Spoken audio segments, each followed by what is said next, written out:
From Monday, February 26th, 2024 to Saturday, May 4th, 2024, I embarked on a new fitness goal to add 3 to 8 pounds of muscle mass, and now that it's over, I want to share with you my results.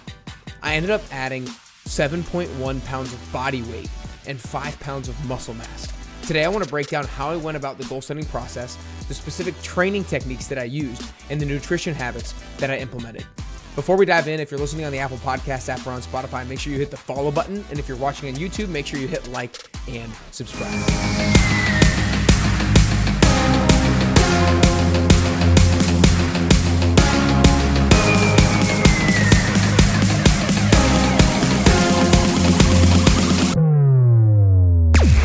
I am really excited to finally be able to give you guys kind of a summary and education on my bulk goal. So if you guys have been following me for a while, you know I like to add or embark on new fitness goals. The shirt that I'm wearing right now is 445. This was a 1 mile goal, a 1 mile run goal where I ended up only getting 446 and I was 1 second short, but you know I like embarking on new fitness goals all the time. And so I had never done a specific bulk goal. So I wanted to really learn about it, employ it myself, and see what I was able to accomplish. And so because I had never really done it, I was a little bit unsure of exactly how much weight I was going to be able to put on and exactly how much muscle I was personally going to be able to put on in 10 weeks. And so I kind of set this range of adding 3 to 8 pounds of muscle as my goal over the 10 weeks. And so today I want to go over why I did this goal, how I set the goal, the strategy that I employed and implemented, and my results, so that you can learn something from this. And if you want to do a bulk goal at some point, you can do it, or it's just further education and knowledge about how to apply training principles and nutritional principles. So to start off, I want to give you what I call my best you goal, my why behind doing the goal. And it reads like this. I want to do something I've never done before. I want to intentionally put on muscle mass to see what I'm actually capable of with regard to gaining size. And I also want to be able to walk the walk and talk the talk from a gaining weight and gaining muscle standpoint. I want to have more knowledge around macros, etc., so that I can be a better coach myself. Stick with the plan, Nick. This is not just about looking a certain way. This is about being an expert in your industry. Those are the few sentences that I wrote out as my why behind doing this. And the why is why I begun, but it was also what kept me going when what I begun was tough. And so this is the thing that I would come back to. I had this sitting... If you're watching on YouTube, I have a sheet of paper. I had this sitting on my desk where I could reread it and remind myself of why I was doing this. And again, it was like, this was less about, for me, looking a certain way. Of course, it's nice to have more muscle, but it was more about doing something that I've never done and getting myself out of my comfort zone and being a better coach. So that was my overall why. And I always coach my clients before embarking on a new fitness goal to come up with a why that is really powerful for them, that will get them through some tough times.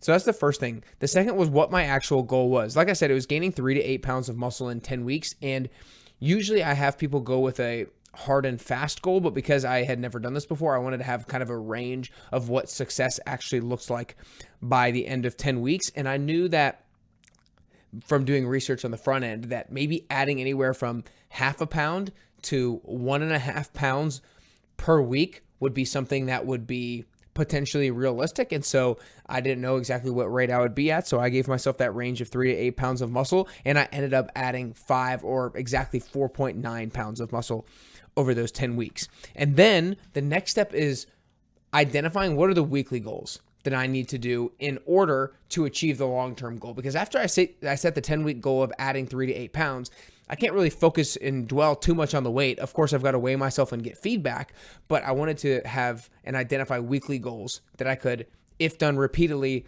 ensure that I make progress in my overall goal. And that was following my diet plan, basically 7 out of 7 days. Now, I didn't necessarily follow it 7 out of 7 days. It was more like definitely 5, sometimes 6, every once in a while 7, and then follow my RP hypertrophy app or follow my 5-day lifting plan for every single week throughout the 10 weeks. Now, with the nutrition plan, I'm going to break down some of the specifics that I did and that my nutrition plan encompassed to allow me to gain the weight. And I'm going to do the same thing with the training plan. The first thing with nutrition was to ensure I was in a calorie surplus, making sure that I was eating more than I was burning, making sure I had the raw materials to add more muscle in my body.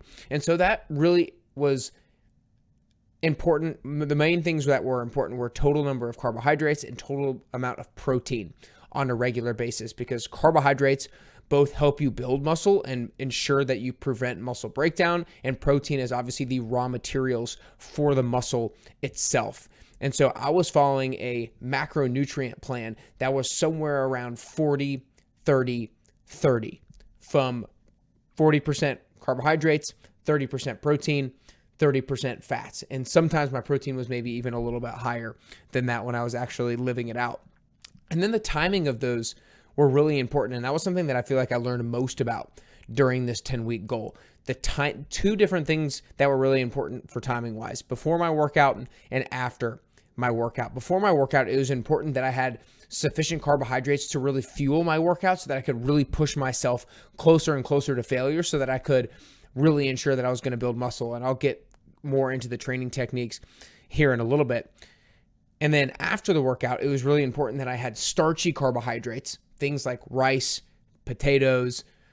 I had rice and potatoes a ton during this 10-week bulk goal to ensure that I had starchy carbohydrates to replenish the muscle glycogen stores that I depleted during my high intensity workout. I guess high intensity is probably the wrong word, but when I was really getting after it on my strength workouts. And then it was really important for me to time my protein across the day pretty darn evenly. I was getting in about 170 grams of protein per day, and so I was ensuring that I had about 40 to 50 grams per feeding window, or per feeding activity, per meal, if you will, because I had 4 different meals throughout the day. And so I made sure to space out my protein evenly so that I could really digest it and use it in an optimal manner. And then 2 other things from a meal timing perspective is I learned that, especially from a muscle building standpoint and a performance standpoint, if you have too much fat before your workout, because fat slows down digestion, which can often be a good thing, but because it slows down digestion, you can go into a workout feeling bloated. So I wouldn't want to have too much fat going into my workout.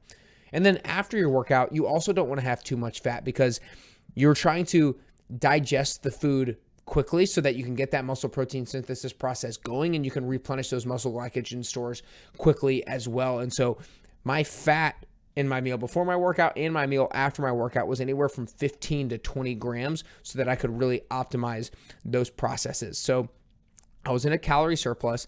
I was ensuring that I timed out my carbohydrates, my protein, and my fats in a manner in which it optimized the processes that are required for building muscle. So those are kind of the nutritional guidelines that I followed and that I tracked. And then from a training standpoint, I did a lower body day on Monday.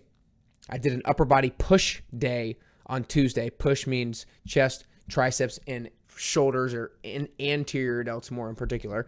And then on Wednesday, I did an upper body pulling day. I did back, biceps, and lateral delts usually. And then on Thursday, I did another lower body. And then on Friday, I would do a full upper body. So I would hit pushing muscles and pulling muscles again. So I was ensuring that across those 5 workouts, I was most in particular attacking specific muscle groups that I was looking to grow by hitting a bare minimum of 10 working sets in each of those per week. The ones that I was most focused on, I was hitting closer to 15 and sometimes 20 working sets per week on those muscle groups that I was really looking to grow. And when I say working sets, I mean that in the beginning of my lifting cycle, I would start around 3 reps in reserve. I would start about 3 reps short of failure, meaning I would leave some reps in the tank. Then the next week, I would be about 2 reps in reserve for all my lifts. Then the next week, I would be about 1 rep in reserve for all my lifts. And I would do then either 1 rep in reserve again or no reps in reserve all the way until failure. So basically, I would kind of have this 5-week ramp up where I would increase my weight and or my reps from week to week so that I could apply progressive overload, because that's really what we want to make sure we're doing when we're training in order to not plateau, in order to continue to make improvements, is to apply progressive overload, which simplistically just means to make it harder on yourself week after week. But you can't go to failure in week 1 and then expect to necessarily add weights and add reps every single week. You have to leave some reps in reserve and then gradually increase from there. So that was my progressive overload training plan. Those were my 5 days. Those were the number of sets. And then the number of reps, most important thing is that I was close enough to failure, but the number of reps for basically all my sets was going to be anywhere from 5 to 25 reps based on the exercise that I was doing. I did some weighted deficit push-ups. So on those, I was going to be closer to 20 or 25 reps. On bench press, when I was getting really tired towards the end, that might be closer to 5 or 6 reps. So 5 to 25 reps was what I was attempting to stay within in order to optimize the hypertrophy, the gaining in size of my muscles. And then the last thing that I didn't necessarily track, but I wanted to make sure that I was focused on, was sleep quality. Was getting 7+ hours of sleep and ensuring that those 7+ hours were actually high quality. And luckily, I got a new fitness watch, a Garmin Forerunner 165, not that long ago, and it's been tracking my sleep, and I've absolutely loved doing that. But getting good sleep quality is just important for your body to actually do the building process that you want it to, right? The workout is not when you're actually building muscle. The workout is when you're breaking it down. Then when you have your chance to recover and rest and refuel, that's when you're actually building that muscle back up. So making sure that we have enough time for that is really important, especially for building muscle and optimizing performance. So that's really the gist of my plan, my results, how I implemented it. One thing that I did fail to mention is how I went about weighing myself. So before week 1, I did a week 0, and I weighed every single day for 7 days, and I had an average weight of 164.71. And throughout every single week of the 10 weeks, I weighed myself every single morning, and then I took an average of those weights and marked that down as my weekly weight. So I had a week one weight of 165.0, week 2 of 167.7, week 3 of 168.3. I'm not going to read everything out, but I essentially gradually increased my weight as I went throughout pretty darn steadily. An average increase of about, I didn't have an average increase number, but of about 0.75 to 1.25 pounds per week. And then also in my smart scale that I have, it gives me my muscle mass that I have. And I did the same thing. I took my average muscle mass in week 1, which was 136, and then my average muscle mass in week 10 was 140.9, so a gain of 4.9 pounds of muscle. Now, I did that on a smart scale. I wanted to do it on an in-body scan, but the place that I went, they were fixing their in-body scan, so I couldn't get it done, and so I didn't end up getting it done. So I say that to say, I think the scale is relatively accurate. How accurate is hard to say, but I do believe that this would be what I would have expected my results to potentially look like given my adherence to my plan. So I feel like the accuracy is probably relatively close. The last thing I want to mention is that I did, during weeks 7 and 8 of my plan, I went to Ireland. I did a 2-week family vacation in Ireland, and week 7 was actually a deload week for me. So that was a week where I wasn't going to go that hard in training. So that kind of worked out for me. But I definitely did not eat according to my nutrition plan. I definitely didn't lift according to my lifting plan. Did I try to eat healthier than maybe normal? Yeah, somewhat. But I still had a decent amount of beer when I was in Ireland. And I still trained, but it wasn't. I brought a minivan and got some okay training in, but definitely not something that would stimulate a whole lot of muscle growth. My kind of goal was to go there, maintain, and then pick back up where I left off. But based on my results and based off of how I felt, I feel like I was gradually progressing up until week 6. Then when I left for week 7 and week 8, I definitely feel like I added a little bit of body fat and maybe maintained muscle, maybe lost a hair. And then when I got back, I feel like my week 9 and my week 10 kind of got me back to where I was right before I left for Ireland. Because right before I left for Ireland, my average weight was 172.2, and then my finishing weight was 171.8. And I was gradually increasing all the way until before I left. And then week 9 and week 10, I wanted to kind of lose the body fat that I put on in Ireland and then see if I could still either maintain the muscle or add that muscle back on that I had left. And so kind of the lesson and the reason why I share that is because not every fitness goal needs to be during an ideal timeline for you. Was it ideal for me to do a bulk goal during my family vacation to Ireland? No. But did I want to push it off just because of that? No. I wanted to still do it. And so don't feel like your circumstances and your situation has to lay itself out perfectly in order for you to attack a fitness goal. The thing that you should keep in mind is that should just adjust your expectations for what your results are going to be like. Now, I could have been like, I'm going to find a gym and I'm going to find weights that I can do in Ireland and I'm going to go meal prep myself, but I didn't want to do that.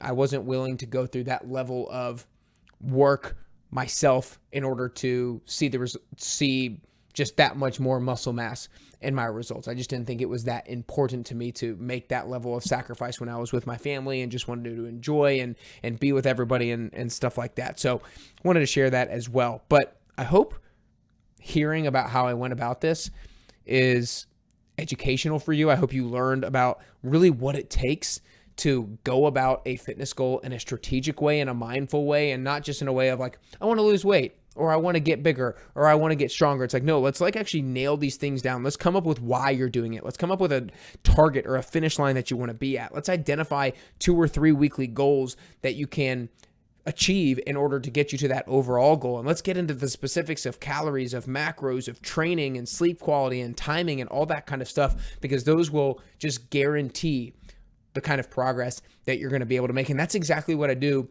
with my clients in the 10-week transformation. So if you want to do a 1 week for free of this personalized program, then go to nickcarrier.com/free trial. I would love for you to get a taste of what it really looks like with some of the workouts, some recipes, and other tips on how you can form habits easier than you ever thought possible. So again, you can go to nickcarrier.com/free trial. But I hope you guys enjoyed this today. I'm really excited because next week, I'm going to be sharing about how I plan to lose 2.8% body fat in 10 weeks. My goal going into the bulk goal was, okay, I have about 30 weeks until my wedding. Not that I care that much about how I look at my wedding, but of course I still want to look good, and it was kind of a fun timeline. So during these 30 weeks, I said the first 10 weeks I'm going to bulk up. I want to add muscle. Then the next 10, I want to cut down. I want to try to maintain the muscle mass that I built while losing body fat off of my body.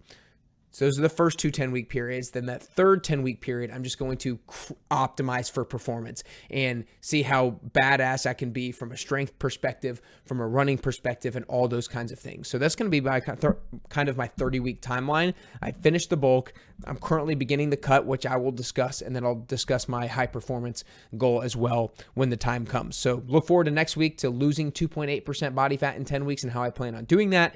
And make sure you share this episode with a friend or family member. If you're watching on YouTube, make sure you like and subscribe this video. I am dropping heat here on YouTube. And if you're listening on Apple Podcasts or Spotify, make sure you hit the follow button as well. Other than that, though, I hope today helps you get closer to your health and fitness goals. And ultimately, it helps you get closer and closer to your best you.